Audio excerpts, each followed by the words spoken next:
Chapter 1, Section 1.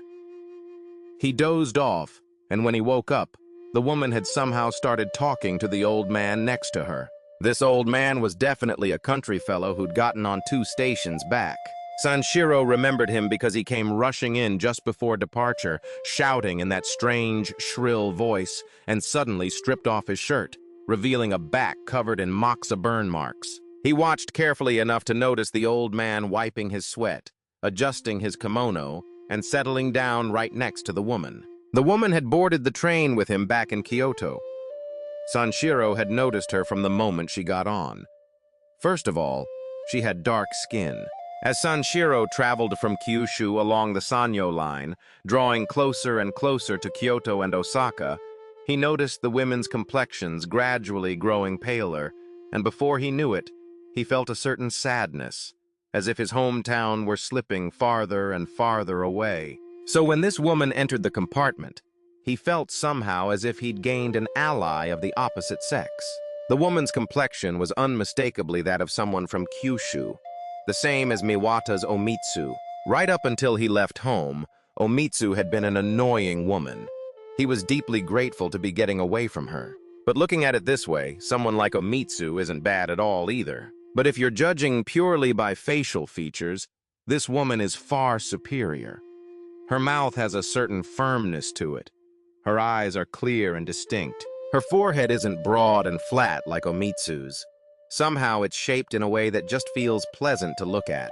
So Sanshiro found himself glancing up at the woman about once every 5 minutes. Every now and then their eyes would meet. When the old man sat down next to the woman, Sanshiro watched especially carefully, observing her for as long as he could. At that moment, the woman smiled warmly and said, "Please have a seat," offering her place to the old man. A little while after that, Sanshiro got sleepy and fell asleep.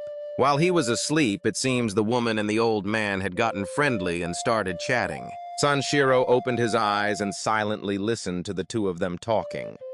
The woman said something like this: "When it comes to children's toys, Kyoto definitely has better options at lower prices than Hiroshima. While I was in Kyoto for some business and had a moment, I stopped by Takoyakushi and picked up a toy. It's nice to go home after so long and see the kids, but her husband's money had stopped coming, so she had no choice but to return to her parents' home. Of course she was worried. Her husband had been in Kure for a long time, working as a naval craftsman, but during the war he'd been sent to Ryojun. After the war ended, he came back home for a while. Before long, he said there was more money to be made over there and went off to Darren again to work. At first, everything was fine.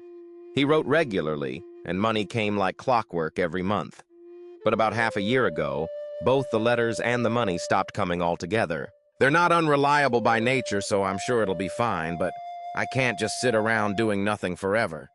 Until I know they're safe, there's nothing else I can do, so I plan to go back to the countryside and wait there." The old man didn't seem to know anything about Takoyakushi, and showed no interest in toys either. At first, he just kept saying yes, yes in response, but after hearing about Lu Xun, he suddenly became sympathetic and said it really was quite unfortunate. Her own son was taken by the army during the war, and he ended up dying over there. I just don't understand what the point of war is supposed to be. Later on, if the economy picks up, that might help. But our precious sons are being killed, and the cost of living just keeps rising. Nothing could be more ridiculous. Back in the good old days, people didn't go off to work like that. It's all thanks to the war. Anyway, faith is what matters most. She must still be alive and working somewhere. If I just wait a little longer, she's bound to come back." The old man said these kinds of things, doing his best to comfort the woman. When the train finally stopped, he cheerfully said goodbye to the woman with a "take care of yourself," and left with energy.